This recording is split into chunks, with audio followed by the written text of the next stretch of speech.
How does human design help you decide where to live?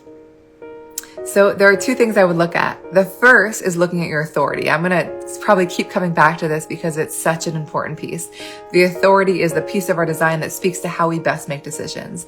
You might be somebody that needs to kind of talk things out to find clarity, or somebody that can trust your immediate gut response, or somebody that needs to sleep on things. So I would first trust your authority to kind of know where to go.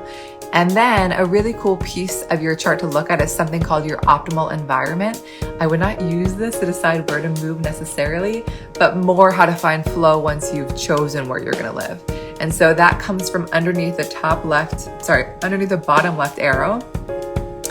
And why I say that I wouldn't use it to choose where to move is that it's more symbolic than literal. So if your environment is shores, it does not mean that you've got to go live on the ocean. Like, yes, that's one amazing example of that. But also shores is about living on the edge, from like, you could be on the suburb where you see the city. That's a perfect shores environment. You could have a house where there's a porch and you want to spend a lot of time on the porch, a perfect shores environment. And so it can help you kind of understand how best to work with the space that you live in.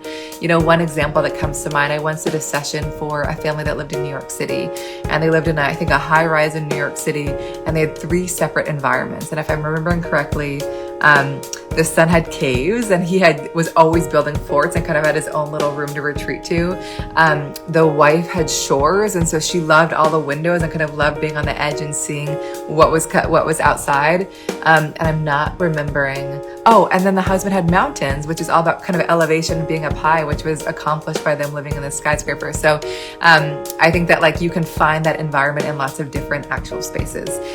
If you want to dig deeper into environment, we have a class called Variables on our website that dives into every single arrow and kind of all the intricacies of that. So that's a great place for that.